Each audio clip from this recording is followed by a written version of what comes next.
on the show today, Alex King Harris. So Alex is interesting chap. You might say entrepreneur, embodied music producer, background in yoga, a few other interesting bits and bobs. He's a who was it that put us in touch originally, Alex? Someone connected. It was Tad Hargrave. It was Tad Hargrave. Oh, I just was literally on Mr. Marketing for Hippies. And Tad is a wonderful connector. He's never connected me to someone who wasn't interesting, actually. He's very skillful at that. So I was like, let's get to know this guy. And you've done loads of cool stuff to talk about. So welcome. Thank you. It's great to be here. Appreciate your time and interest. And you're in Canada, right? Yes, West Coast, close to Vancouver on one of the lovely Gulf Islands, Salt Spring Island. And I know you do a few different things. So when you sort of meet people at parties, people always say that, like, we go to parties. I'm too old to go to parties. When it happens, what do people say? What do you say? They say, what do you do, Alex? And you say, lately I've gone with music producer. I honestly, the worst is when someone introduces me as a DJ. I just feel like I'm getting sort of stuck in this little label box, but music producer. And then if it goes further from there, I'll say, I run a company and I'm an entrepreneur and do a lot of mentorship work. So it sort of easily parses out into the other things, but I feel like music for me has been the central path that I've been on since I was very young. And it brought me to yoga. It brought me to a lot of the more passionate pursuits that I've had outside of that. So music's still my focus. If someone said, Mark, why have you got a music producer on the Embodiment podcast? Yeah. Now, I know enough about you that it's completely relevant, but how would you make that connection? Yeah, for sure. So when I was studying jazz in music school in college, I was recovering from a head-on car accident where my intestines had literally exploded on impact. And, the prognosis wasn't great. It was a lot of pharmaceuticals to regulate my digestive system. And I met a guy at music school who was kind of wiser and older, and he turned me on to yoga. And the place where yoga and music collided for me was my own need to just figure out a way to heal myself.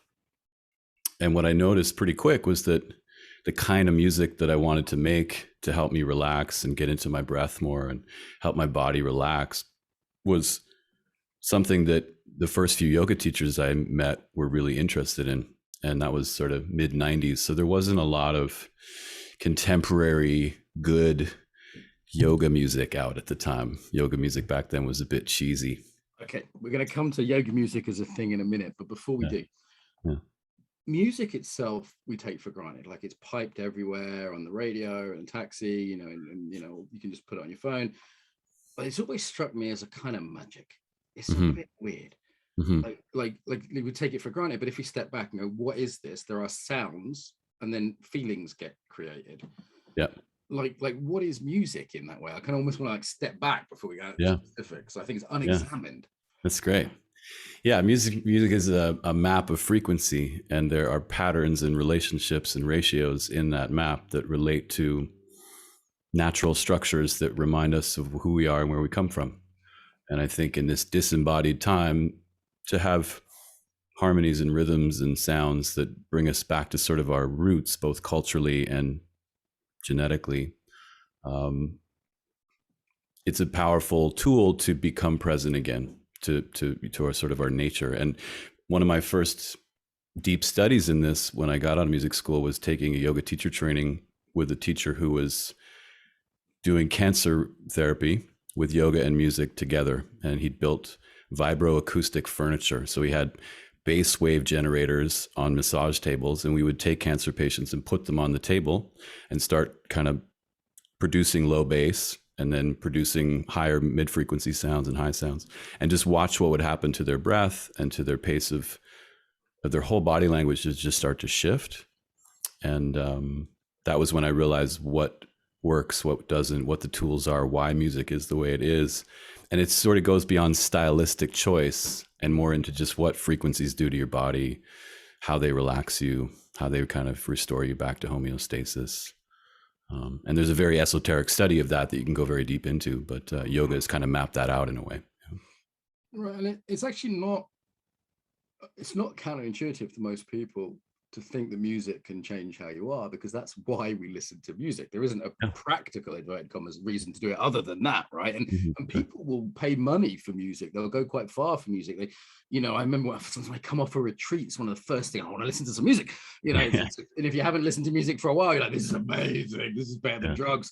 You know, it's like it does some serious shit. And even like non-hippie people, I think, would admit that. And people love music around the world. Like in every culture, it's part of life and this and that. So it's not really a surprise that it has, you would say, healing qualities or psychoactive qualities, right? Because if it didn't, it wouldn't be music. Right, sure. Yeah, and it's really easy to sort of get into this prescriptive attitude when you're first embarking on this deeper level of music of like, oh, well, this sound will do this to this, you know, this for sure. But it has a lot of cultural context. Music has the capacity to evoke emotions that we may not be able to get in touch with easily. And that sort of path towards getting back into your body by feeling rage or angst or joy or complex emotional feelings that we have that we may not be in touch with. I think that's part of the beauty of what music can do for us. And we sometimes need to find a culturally important type of music that we really resonate with, that tells us the story of sort of, again, where we come from, who we are, that kind of thing. As I say, it's big individual differences, cultural differences. You know, someone's in another country, I'm going, how do you listen to this? But grow up there, love it. And then I remember I was really into heavy metal as a kid, and I remember being a lot of like metalheads, and they were like really sweet, nice people. Yeah, totally. And I started studying psychology. I was like, oh, they're sort of getting in touch with their rage or their anger. Like, these are the people that need anger. These aren't the angry people. No, And I was the sweetest, nicest people you ever meet, like death metalers and stuff, 9 times out of 10, right? Yeah, because they got the exhaust valve for this cultural angst that is generally poorly dealt with, right? So that's part of the magic, you know.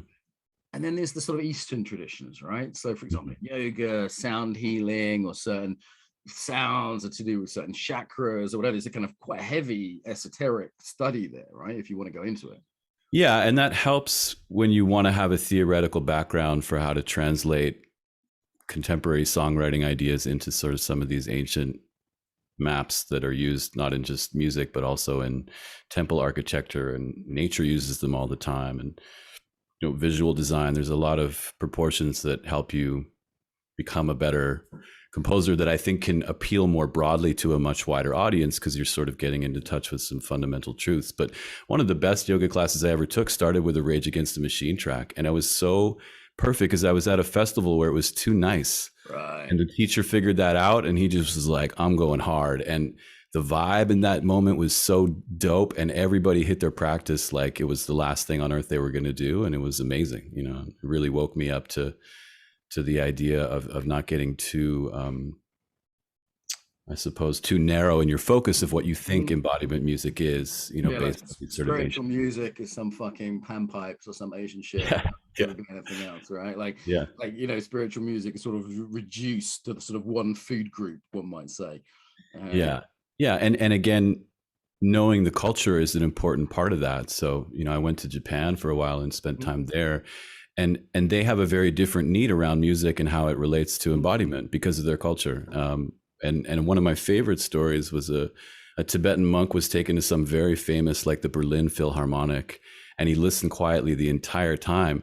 And at the end, they were like, how did you like that? He was like, it was terrible. But at the beginning, when they were tuning their instruments, I loved that. That was so cool. You know, really it's sort of this atonal kind of drony. I spoke Tibetan. I mean, you mentioned this idea of yoga music. Now, my mum did yoga since the 60s, right? And if I talked to her about yoga music, she'd be quite confused. Right, sure. She'd sort of say, well, no, you just do yoga in a silent room. And I remember a traditional yoga teacher friend of mine went for a job interview at a major London yoga studio. And they said, oh, what's on your playlist? And the guy's like, I don't have a playlist. I don't own an iPod. So like sort of something has happened in the yoga world from the 60s till now, right? Yeah, for sure. And in general, because we are so good at commodifying things, yoga has, you know, for certainly deepened in its roots while also being hyper commodified, and music has played a big role in the sort of flashy, you know, hip, trendy side of things that may appeal to some people. But I think yoga music was a term out of lack of a better term, because really embodiment hadn't come to the forefront yet. I would refer, I mean, it's sort of habitual for me to call it yoga music. I would just call it embodiment music that just gets you into your body. And that's sort of the thing. Music to support coming back to the body, the conscious Yeah. experience of the body, as opposed to music that would space out to, or something else? Yeah, like yoga music tends to connote a stylistic genre, whereas embodiment music is really anything that gets you breathing more deeply, feeling your body, wanting to move or relax, depending on what you need. You know, there's some sort of cornerstones that you're looking for when you play to an audience who's wanting an embodiment experience. And a lot of that I learned in yoga classes, but I also learned that at raves on the dance floor, playing to, you know, huge crowds of dancers. It's all kind of the same. So what would be a not embodiment music then? Like, help me make that distinction. Yeah. So when music becomes commodified and it turns into a pop cultural meme, it's much more about hooking people into a consumeristic relationship with music. And at that point, it's more of a distraction to the breath and, you know, getting into the body. It reinforces negative stereotypes. It creates a consumer model. I used to work doing music videos for big hip hop artists, and I watched how the formula that a lot of pop mainstream hip hop artists were using, that was encouraged by record label executives, was to also sell the cars and the shoes and the clothes, and you know, and have this sort of demeaning attitude towards the feminine. And to me, that's maybe it's like healthy embodiment versus junk food. You know, it's like you may have a body experience in listening to that. You may feel powerful and strong, but is it really where we want to go as a culture, I guess would be the question. And you did this Yogitunes. Do you want to say a little bit about that? Yeah, sure. Thanks. That was more out of need. We were, when I say we, I had a couple of co-producers in the early days, Craig Colin, who was part of a project called Shaman's Dream, and Amani Friend, who we started something called Desert Dwellers with. And we did it because we were being asked to write custom music for yoga teachers who needed soundtracks for their instructional videos. And we wrote so much music that we couldn't put it out there fast enough. The record industry back then was kind of like an album release a year was what you got, and anything you had left over, you'd have to wait till the next year. And so we just decided to build an online store to sort of facilitate this growing demand from the yoga teachers for fresh yoga music. And that then made us connect with other artists that were making similar stuff, you know, pairing up with DJs and curators and trying to sort of establish a cultural hub for essentially a shift from the old school artist world of, you know, drugs and touring and a lot of debauchery to something more in line with the yoga lifestyle as sort of a music relationship might go. And now it's much more grown into helping embodiment professionals deal with copyright issues when they put music to their videos online, or where they want to teach in a public venue. And our catalog is uniquely cleared for that kind of use. So that tends to be what people use us for, is background embodiment. Listening to this is for you and also for them listening. Like someone listening to this is like, hey, I do online classes and I want to play some music, but I've got a bit of a problem in the, you know, I can get sued if I play the Black Eyed Peas or whatever, right? I have to be careful what I play. Yeah, exactly. Now, just to qualify that, we only work with independent artists who own and control all their own rights. So we don't do major label artists like that, although it would be great. I mean, I'm a huge fan of the Peas, but we have to kind of sit in the more indie realm. But we have an amazing catalog, 15,000 handpicked songs, give or take. And that's exactly what we are valuable for as teachers, professionals out there who are trying to get their music into their content creation loop.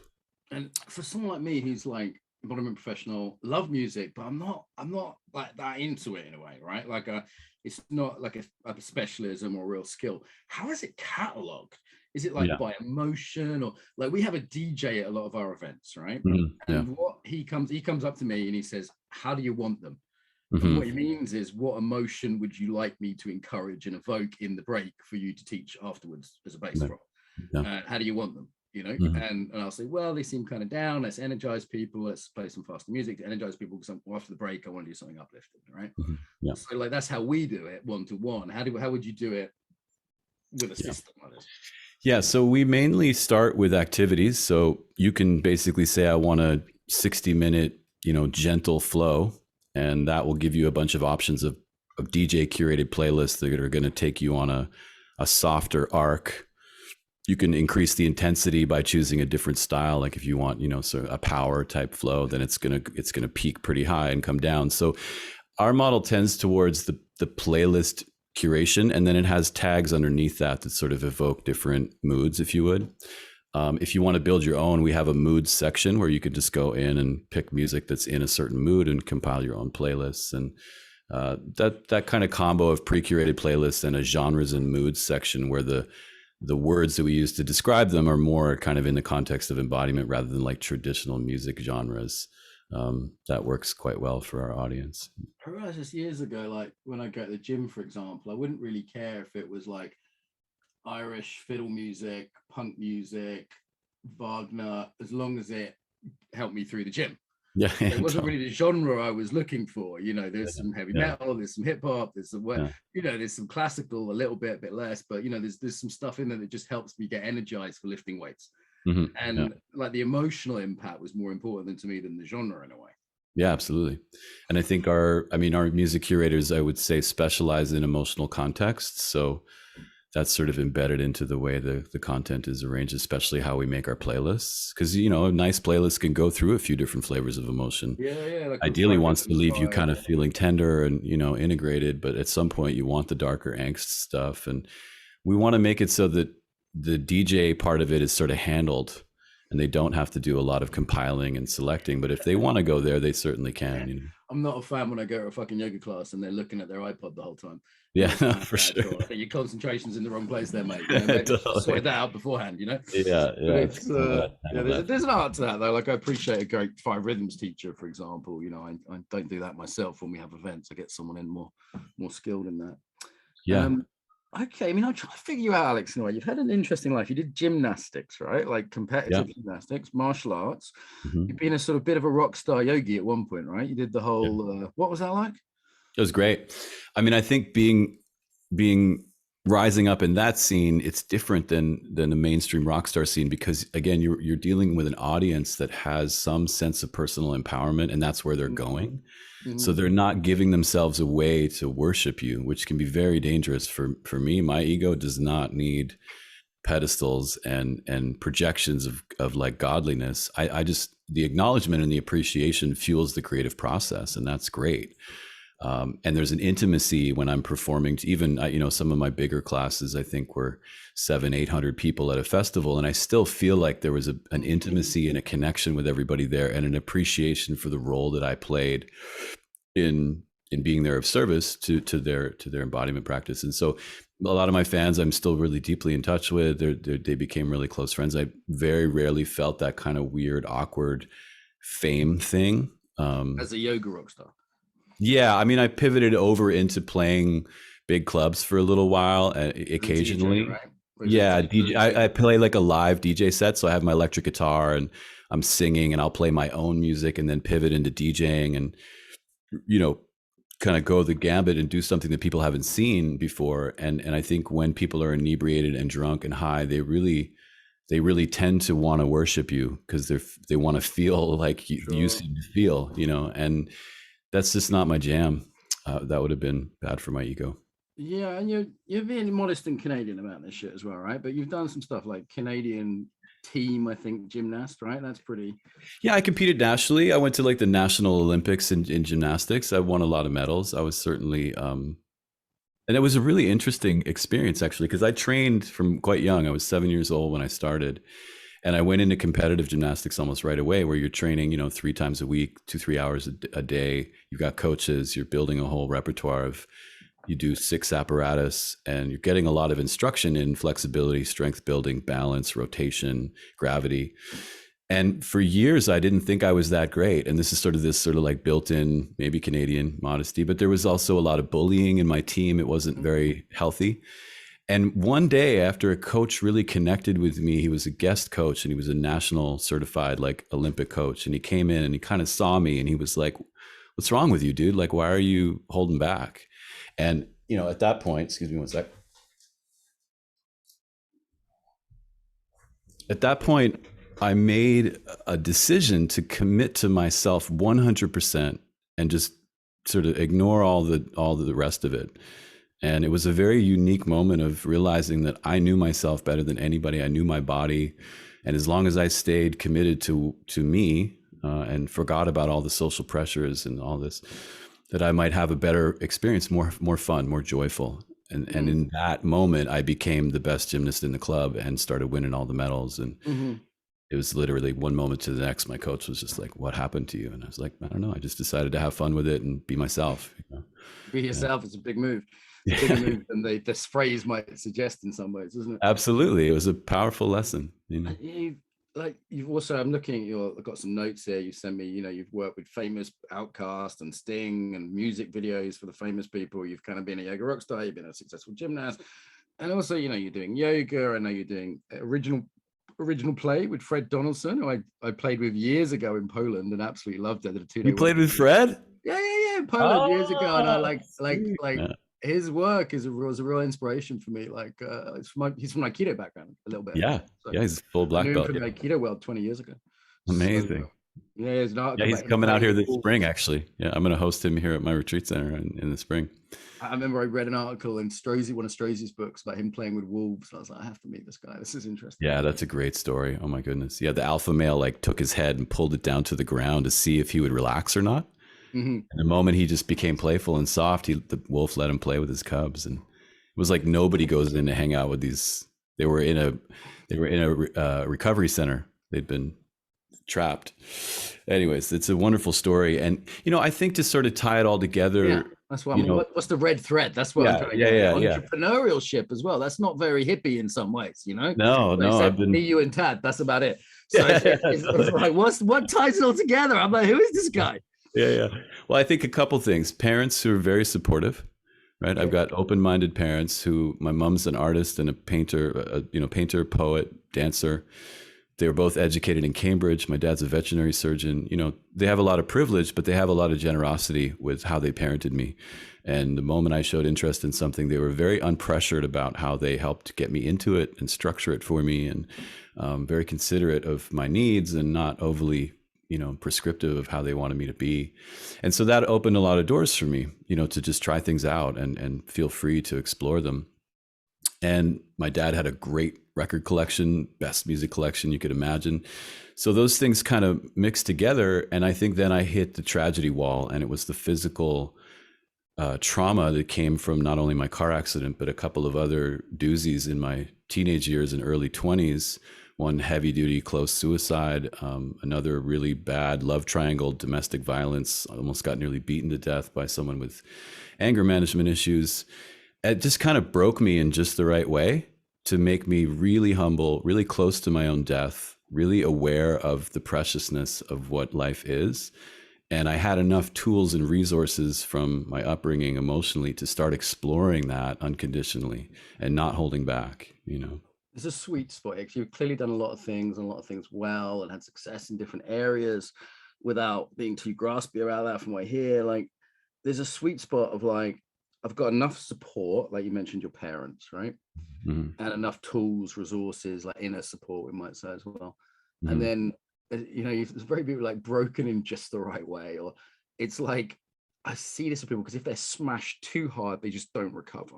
Right. Or they've got 20 years of trauma therapy to do before they can be functional, right? Yeah. But if they're not smashed at all, you kind of need your head in the wolf's mouth a little bit. Yeah, you do. And I feel similarly blessed in that combination of challenge and support. Yeah. There's this very sweet spot, and when people have it through good fortune, grace, whatever, they seem to do a lot of cool shit in the world. Yeah. That combination is critical, because if they don't get smashed a bit, they just don't really have the relationship to death and the intensity and the motivation, and it's just a very mundane average life they tend to live. Whereas if people are smashed too hard, they're just recovering. Right. Yeah, absolutely. Yeah. And it's not to say that, we don't struggle. I had years of depression and anxiety and no way out kind of feeling, and what am I going to do with myself, and addiction I struggled with for quite some time to cannabis for years, still kind of coming off of that train. But again, that's where I had the support was really there for me when I was sort of down at the bottom and needing to find a way out of a hole. And not everybody has that, so when they do get broken, they don't really know, or they don't have what they need to sort of pick them back up and keep them moving forward. And I think for that, I just keep turning towards gratitude and service. How do I be generous with this gift of breaking in the right way and having the support to truly recover?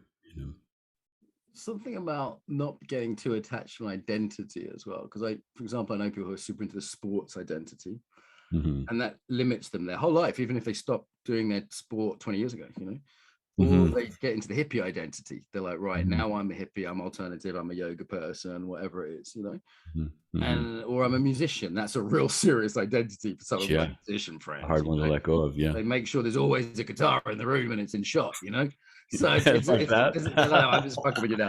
So that's an identity, right, for some people. And there's nothing wrong with identities. Like, I'm an embodiment trainer, I'm a husband. We have identities. Yeah, right? sure. I'm a British guy, whatever. But it's the being able to move between them, particularly if I think of, say, entrepreneurship. Like, Tad, I just literally on the phone is the guy that introduced us on a Zoom call literally just before we talked. And, his whole thing is marketing for hippies, right? Which is a lot of people go, how do you do that? That's impossible. That's a contradiction, like, and he's like him, George Cow and me. That's it. Teaching in the world. It's like maybe Mark Silver, 4 of us in the world. Right. And it's like, there's a lot of hippies who run businesses, but most people aren't able to put those two identities together. Yeah. A lot of hippies run from marketing for sure. How did you like the business? Like you say, entrepreneur is one of your things, right? One of your main things. So yeah, absolutely. Yeah. So again, Dad, who was a self-made businessman in many ways, even though he wasn't selling that as his identity, he built a very successful veterinary surgeon practice, and my mom supported him in that, and I watched them kind of work as a team. And funnily enough, when he retired, he bought a bead store, like beads and jewelry, kind of a revisit to their Cambridge hippie days. And did really well with that. And so he was actually the first investor for me when I first wrote a very first business plan. And I think his encouragement helped me kind of, again, blossom into that. But I think the identity thing, just to sort of speak to that, is I grew up in Newfoundland, which is a very unique culture. I was born in England, but when I was 6 weeks old, we exited out of the UK and landed in a place where everybody pretty much was from Newfoundland. And literally for hundreds of years, no one really leaves Newfoundland. It's sort of a place that families have been there. There's a few family names that are popular. And I was very much an outsider, and I had to become a lot of different things to survive. I had to be what people needed me to be because the threat of violence was really real. There was a lot of impoverished people. We were advantaged. We had money and education. And, I was vegetarian. I was left-handed. I was just different enough that, I also come from a place where being left-handed is enough to make you suspicious. Oh, yeah. People, that's enough. Well, they still tied the left hand behind the back in certain schools in Newfoundland when I was a kid to get people to turn to right-handedness, right? So it's a part of Canada. I'm trying to get my head around it. I don't know it. I know what it is because of Risk, the board game. But okay. like Risk teaches you to connect Saskatchewan. I know all the fucking Canadian states, okay? But it's so it's pretty like everyone's cousins kind of thing. People have been there a long time. You come in as an outsider. Yeah. And it's the furthest eastern province in the country. It's actually a half an hour later than the eastern seaboard. So it's 8 o'clock on the eastern seaboard, 8:30 in Newfoundland is kind of what you'll hear. And it's a very cold and harsh place. And so I think that kind of trained me to be certainly anonymous in my being. And then as I started to get into particularly music and explore fame, I found anonymity was a very comforting idea, that not being the thing that people projected onto was actually a safe way to go. And so I started to sort of dial back my ego to accept some degree of anonymity and smoothness of shifting in and out of this sort of persona of the rock star. And when I moved to LA, I became Rara Avis, which is Latin for rare bird. It was a moniker. I got to be that. And in doing that, I got to go back and forth illegally from the Canada to the States and never get in trouble because my name wasn't on flyers. And again, it was sort of a safety thing for me, not being myself. Now there's an even deeper level of that one of my traumas was as this friend of mine was beating me to death, he was screaming my name at me. And I didn't want to be myself in that moment. So I actually went on a very long journey of kind of abandoning my self-identity constantly to only ultimately come home to who I really am, which is a highly capable, adaptable person that loves life, that doesn't mind being what people need me to be as long as I know who I am. And that's why I interview a lot of people, right? This is podcast 350 something, right? And I was like, who is this guy? I can't quite. there's something about that kind of stood out, I'm enjoying it, saying cool stuff, like lots of interesting things, but part of me was like, who is he? What's this? All these different roles and different things. That's really lovely to hear. It makes a lot of sense. Yeah. And I think, for me, the training as a musician made me very comfortable as an entrepreneur, especially raising money. I'm essentially performing to investors. I just, I get up there. I know my tune. I've rehearsed it a bunch. Right, they want to see something that they identify with and inspires them. I'm I'm riffing out. I'm being a rock star on stage. Got it. An easy translation. Because people don't realize for a lot of investors, it has to make some sort of business sense, but it's often an emotional decision. Oh yeah, they have to trust you emotionally. Yeah. Like there's a guy who's just about to lend us 150K, and he just likes what we do. And we've talked on the phone a couple of times. He's like, yeah, send me the numbers. But that's not really the main decision. That's just a hygiene factor, right? It's like, they seem to have done some homework. They're not idiots. Yeah. But he just loves what we do, and he trusts us. And there's like, he's not an idiot. We lent him a bit of money, paid that back. So there's a relationship there. But it's surprisingly an inspired decision, isn't it? Yeah, and that's the best kind of money, because then there's a human connection that's going to supersede their expectations of you as a business person who can produce all these things that you say you're going to go do with their money. I won't borrow money off anyone who wants it just for the percentage. Right. Yeah, that's because they want a bigger percentage. Totally. And B, because it's just the wrong vibe. Do you know what I mean? I want people who are like, Mark, I saw your conference, I love it. Like this guy said something really fair. It's like, look, I just want to said the percentage back, as long as it's fair, as long as I'm not losing money, as long as it's a bit more than I get if I put it in a shitty ISA, like bank account, I'm cool. So you can tell that's not it. And I'm surprised how many wealthy people, their motivation becomes, I want to use my money in a positive way. It's a surprising number of people. And I think that trend is growing as people see what money is capable of. It's really, ultimately been one of the biggest reasons why the world is the way it is as far as resource extraction and profit. And there's starting to be some wake up around, if I am wise with my money, it's the best thing I can do for the culture of humanity at this stage. It's a big deal, right? It's a big deal. It's huge. I've moved kind of categories the last few years, and particularly since the conference a year ago. And a friend of mine sort of trying to move house recently. And he was just a couple of grand short of kind of what he needed to some fees that he wasn't expecting. And I said, he said, he's really stressing about it. And he told me how much money it was. I said, I can lend you that. It's $2,000, because we're in, it's a different category, and not in any disrespect to him. It's just the circumstances he's in that were my circumstances 10 years ago. And at the same time, I was borrowing 150 grand off someone else. And it was just it just felt like a nice flow. A bit like, and actually it turned out we needed some web work 2 weeks later, and that's his specialism. So I just given him an advance on a web job that we happened to desperately need 2 weeks later. It was just like we paid him up front for something. So it's just, there can be that nice flow, and no one teaches you that. The normal narrative is get as much money as you can. Hoard, make money, hoard money. Penny pincher. The narrative isn't no one taught me how to use money. Right. How to use it to help friends, how to use it to start businesses, how to use it, as a boss, to be positive with the people that work with me. Yeah. And I would say if you grow up in an emotionally scarce environment, then your scarcity concept is going to translate to money immediately. And you're going to hoard because your nervous system hasn't been programmed with abundance, basically. And I would say, I once thought, why are most of my team not entrepreneurs? Because they're as clever as me. They're as creative as me. And half of them maybe a quarter of them could be. A quarter of them just wouldn't want to be. It's not a lifestyle they want.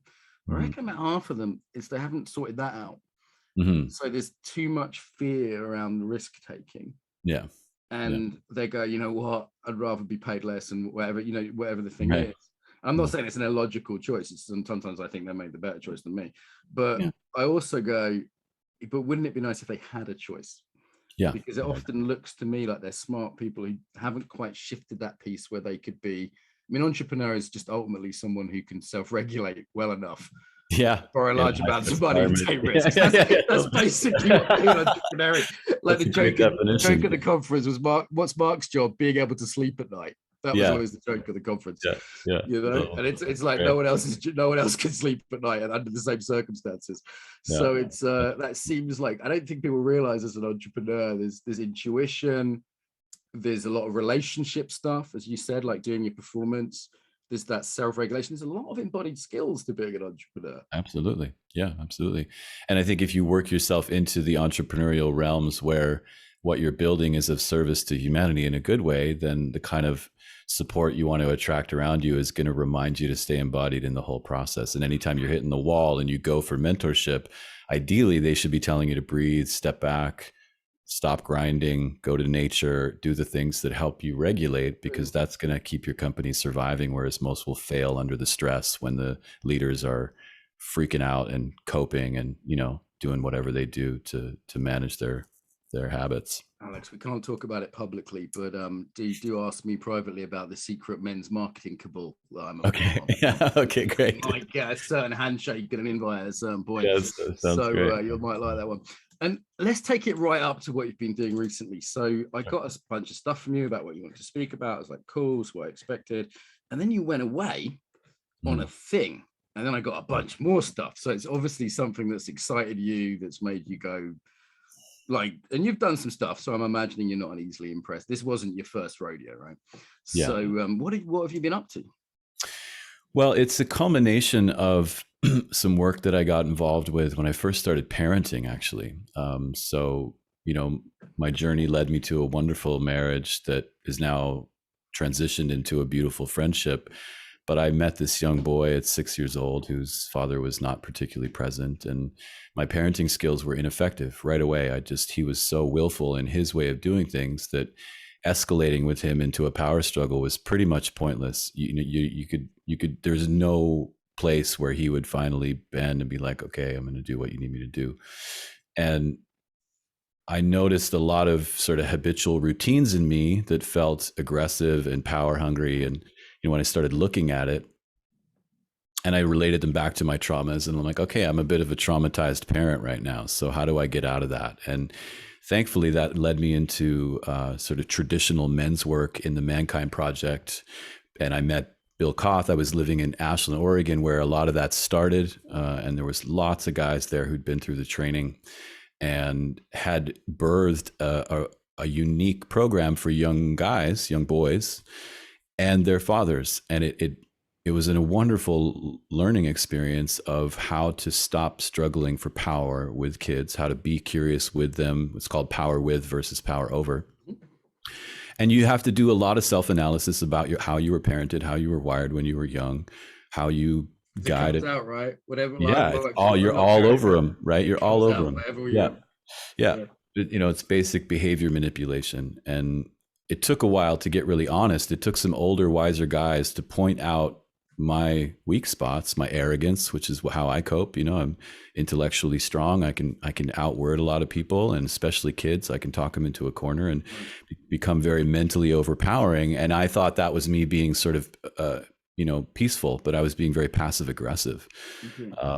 And so when they sort of fed that back to me and gave me other options of like, look, when you feel that, get curious, try to relax, and just ask the kid, you know, what's going on right now? How would you like this experience to go? What kind of guidelines and boundaries would really help you in what it is that you need? And let's come up with something together that you feel really great about. And then I can support you in that. And that pivot is a massive pivot for parents to make. It's very scary, right? You're losing control of your kid. They're going to grow up into some monster, and you're like, you have no way to contain them. And in that, I found a lot of grief. I found a lot of sadness about the handing down of violence generation to generation, especially for the, you know, there's two different sides of this. There's the masculine oppressive power over handing down, and there's the feminine submissive, you know, kind of smalling, quieting down. And whatever you have inside of you is generally flavors of both. There's a lot of violence there. And I think I started to really want to address this sort of cellular memory of cyclical violence in a very real way and not bypass it. And that for me started me on a path of teaching rites of passage, helping particularly fathers and sons dismantle this, you know, it's, some people get defensive when you call it violent, but when you understand where it's come from and where it's going and what it's doing to the family unit, it creates a lot of suffering, a lot of stress, a lot of pressure. Yeah. Yeah. Right. And it's very unvillage minded, right? We're like, we just don't have the village mindedness Trying anymore to do because that, something fucking insane and impossible, yeah, which is live as human animals without villages. right. Yeah. And we're trying to make some modern, my men's marketing group, for example, that's a kind of bit of an online village, Right. Yeah. and you're trying to make some substitutes, but it's like, I don't know who my neighbors are. Yeah. I don't know that wall. I don't know who's the other side of that. Yeah. Yeah. This could be a human being 5 meters away. I have no idea who they are. Yeah. I just about know the guy upstairs. Yeah. Yeah. That's about it. Yeah. And it's like one of my colleagues is a single parent, Mm-hmm. and I really want her to come to this meeting. Mm-hmm. And I said, I really need to talk to you. It's really important for the business. I'll fly you in. It's a really nice gig. I'll fly you over. And she's like, I can't do it. It's a school week. And I said, okay, but it's 2 days. Is there not a grandmother? Is there not, and a child's not 2 years old, right? So it's like, is there a grandmother? Is there a sister? Is there a good friend that you can, put your kid with for a couple of days, and he can come if he wants, but no, it's school. He can't. And I suddenly went, oh shit, there's no one. Mm-hmm. There's no one she can have childcare with. So she can't come. Mm-hmm. And it was like, shit, that just would not have happened in any kind of community. Like if you were in a situation where you're a mother with a single child and no one to help, you were dead. Yeah, totally. Right? You were dead. That was it. You and your kid were dead. So it's like, wow, shit.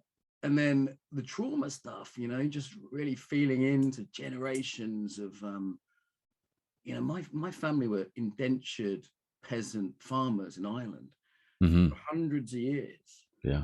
Living survival line until World War II, where they were all traumatized. And that was 2 generations ago. Yeah. That's in my bones, man. It's in my bones, all the gender stuff, like a female colleague of mine just yesterday was getting really defensive of me about something. And I went, oh, this isn't about us. Right. This is about what men have been doing to women forever. Yeah. A long time.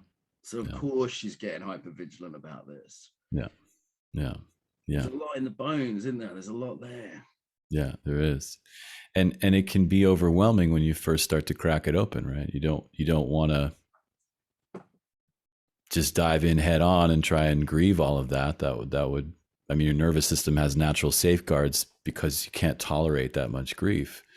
So I think the question started to become, okay, so how do you work with this sorrow and sadness? And ultimately, as I started to, particularly coming back to Canada and understanding the plight of the Indigenous people here, with deep respect to the landscape of indigeneity right now and all the trauma that white-bodied people have put on to Indigenous people, the question became, how do I re-indigenize myself? What does that even mean? Am I allowed to do that as a white-bodied person? And the answer is yes, absolutely. And the path is to learn how to grieve well, and to learn how to root into your land and your ancestry and know where you came from, and do some work on all of that. Just for the record, the Celtic people are the indigenous people of the British Isles. There you go. So I don't like the term white or white-bodied because there's too many groups of people encompassed within that. Thanks. A Slav, a Jew, an Irish, and a British person are very different. Yeah, thanks, man. In what they're carrying, you know what I mean? So, thanks. Yeah, and forgive my lack of eloquence around that. No, but in your Canadian context, it makes sense. There's a clear, yeah, out here, that's sort of the way that it's been referred to. And, so that kind of brought me to find the teachings of Martin Prechtel, who's a Mayan elder who's presided over a Mayan village of 40,000 people in Lake Atitlan in Guatemala. And I came across the work of Stephen Jenkinson, who was the lead social worker at a palliative care center in Canada. He presided over the deaths of thousands of children and counseled families in the process, and discovered how bad we are at dying because of our grief illiteracy. That we wait until the very last minute to learn about this sorrow of loss, and we get crushed by it, and everyone gets paralyzed, and so we cling to life as though that's what we're supposed to do, and it creates a very toxic situation where grief doesn't get to really allow us to move through it into a natural praise of life. And so let me just pause for a moment. I just want to say those names for listeners. So Martin Prechtel, Prechtel, right? Martin Prechtel. Prechtel, excuse my pronunciation. And Stephen Jenkins, so it's Stephen Jenkinson. Yeah. Great. Okay. And praise. So there's the grief, and even your statement of sort of grieving well, or dying well. It's not. It's almost a shocking. What do you mean dying well? Dying something to be avoided, surely. Yeah. Like that. I can think of sort of samurai. I'm going to write my letter, do my hair, put a bit of rouge on my cheeks, and then go to battle so I die well. But I mean, other than that, like, what does it mean to die well? Yeah, it's a great question. And I think what I've learned it, understood it to mean is it's not about the act of dying being somehow graceful and painless and well executed. It's about getting in touch with the pain of loss long before you're dying, so that that's not what you're waking up to when you're dying. And that brings us back to the sort of the poverty of our culture has to do with this isolated loss of village. And in that we haven't learned well to deal with loss, and instead we've been fed convenience and comfort. And our addiction to those things, convenience and comfort, make it very unpalatable to think about pain, right? To even move towards pain consciously as a choice. As it turns out, the pain of loss is a very natural, humanizing thing that once you move through it in a good way, and once you're supported to move through it, you're able to take in the beauty of life. You don't have that kind of numb, flatline response to the gorgeousness of nature and the profoundness of the vessel that we find ourselves in. Does that make sense? Yeah. I want to underline it in red in a minute. So it's like we're addicted to this kind of comfort and pleasure as a sort of substitute, I think, for meaning, and as a substitute for community and connection. And it's a sort of sweet, tasty substitute, but it's sort of like trying to live on sweets instead of real food, And it's addictive, and it means that we get bad at going towards the necessary pains of grief or conflict in relationship or whatever, ancestral trauma healing or whatever it is, and that actually means we're less happy. Right. That this kind of comfort and pleasure is actually a barrier to meaning, to connection, and to happiness. And it's a very, very pale substitute for those things. Yeah. And interestingly enough, the circuitry of addiction is actually our survival mechanism. And I feel like we're being tested to see, can we grow beyond that limitation of our inherent programming, right? Like, as you probably know, the way addiction works is our basic survival needs, dopamine, oxytocin, serotonin, endorphins are something that can be hacked. And when they get hacked by us or other forces that wanted to exploit those things, it tends to not turn out so well for us, right? Yeah, it's an interesting one in the modern world, isn't it? I mean, I'm really coming off social media, and I've been a couple of years since I first tried, and now I've had a sort of deep insight of how bad it is for my brain and heart, mind, emotions, and spirituality. And now if I have to download the app to go on there to do a work thing, I'm like, it's like I'm in and I'm out, I'm like, fuck that, and then I delete the app again. It's like 10 minutes out of my day, and I feel like, fucking hell, I'm a priest who just went through a whorehouse. It's sort of like I avoided a problem, I managed it. Like I really have had that, like, I think it's the difference between knowing social media is bad for you or any drug or whatever, and insight into like, I just don't want to fuck myself this way. I care about myself too much. Yeah. And then I'm going, God, do I want to keep using it for my business? Do I want to employ Harley to do my social media? And it's like saying, Harley, do you mind drinking this poison for me? Like, is there a better way? Like I'm just picking social media as one of the sort of modern poisons, as it were. It doesn't just have to be chemical ones, right? Well, I think it's a very unique poison. And in that, because amplified human intelligence, aka AI, is being employed to learn the addiction habits of individuals and turn them on all the time. It's a super addicted. It's the craziest crack you could ever imagine, right? It's this evolving crack that learns you in real time and is always paying attention to you. And it can monitor millions of people simultaneously and create highly individualized crack diets that they cannot resist. And there's no regulation for that. I turned on, it's psychologically, emotionally, spiritually, and politically toxic, I think. Yeah, totally. I turned on Facebook earlier to prove a point to someone, right? Because I literally just downloaded it for a thing I wanted to poll today, and my person's in America that normally does it. I want immediate answers, so I polled it myself. And I use it, I love it for polling. And I turned it on, and the first thing was like something I really wanted to see, and it was like, it fucking knew. it knew, and I hadn't even I just downloaded the app again. I hadn't used it for weeks. And it was like, it was ready. It was like they're going, okay, not only have I got crack, I've got your favorite crack. Yeah. Like, oh no, you know, I've got shit to do today. You know, I'm too busy for this. I want to feel good at the end of the day. Anyway, listen, we're going on a bit of a side around here, Alex. And no, but I think it's a good way to close here, right? Because we're almost up to time. Is that, you know, essentially because of the rate at which addictive tendencies are scaling due to enhanced elements like AI that are learning our habituation patterns.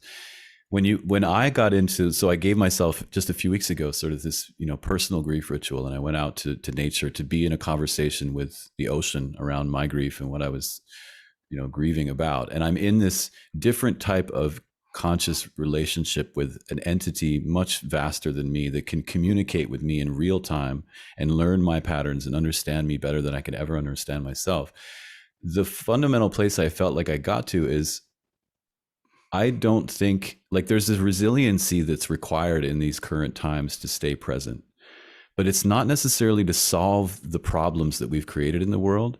For me, it's about accepting that we've created a dying culture that is profoundly sick and doesn't need fixing or healing, or all we need to do is sort of stay present and release control of what might happen. And you know, in that, I think there's a lot of humanity that we can rediscover. And then I come back from something like that very much willing to give all that I have to help end suffering. And that's my purpose. It just was very simple and very clear. And I'm not trying to, you know, I learned this when I started working with dying people. It's not my job to go in and fix their dying and make them survive something that's unsurvivable. But I can make it a lot more meaningful and a lot more healthy of a scenario by removing all this fear and addiction and habituation and creating a more gracious path to their death, if that's where they are headed. And I think as a culture, that's where we're headed. And we need to sort of learn how to do that with some wisdom and grace and awareness, not without nihilism or apathy or any of the sort of dark, oh my God, like, what are we going to do kind of thing. Yeah. That's an easy you really want to look at the signs, like we're in a mass extinction, where our climate is collapsing. You know, there's all these triggers that you're like, yeah, that's pretty fucking serious. Whether we make it out of it is not the question. It's just like, how do we show up in it right now? You know, movies are getting worse, music's getting worse. These are the signs. These are the signs. And some of the signs are children don't want to pay attention to the world that the old people are forgetting. So children can't pay attention anymore because the world that the adults created makes no sense, and the old people are becoming senile faster than ever. They don't want to remember what happened. And those are like sort of markers of a dying culture, if you would. Wow, there we go. A dying culture. In terms of if people want more uplifting messages, I've actually really enjoyed it. I've really enjoyed it. This has been a very rich one. I think I have to listen to it back and digest it. Me too. Once I record, I'm like, I'm gonna have to listen to this back a couple of times. Yeah. So just to get it all. So awesome. Where do people find you online, Alex? Where's the thanks. Rara Avis Music. RARAAVIS MUSIC. That's a portal into my music work, my mentorship work, my reprogramming work. It's a portal to Yogitunes. You can talk to me on there. Let's have a chat. I'm happy to connect and go deeper on any of these things. And all love to people out there. And Mark, thanks so much for your time and energy. Really appreciate it. Oh, real pleasure, Sonnet. If people are listening to the podcast, they should check out him on YouTube because Alex has coordinated his jumper, beard, eyes, and the sky above his head. I was trying to figure out what was freaking me out, Alex. And then I realized the exact same blue is a very blue sky behind you. I don't know if you can see self-view. Yeah, I see that. You've got very blue eyes, and your beard's blue for some reason. I think it's the glow off the screen. Go figure. Your jumper's blue. And I just love how you're the bluest person we've ever had on. So if you're missing that, guys, if you're not on the YouTube as well as the podcast. So make sure you check them out there. I would say I'm ripe with the ocean, the spirit of the ocean. That's what's coming from me right now. Water, blue, deep. It's wonderful. Okay, let's wrap this up. Alex, thank you so much. You're welcome, Mark. Take care.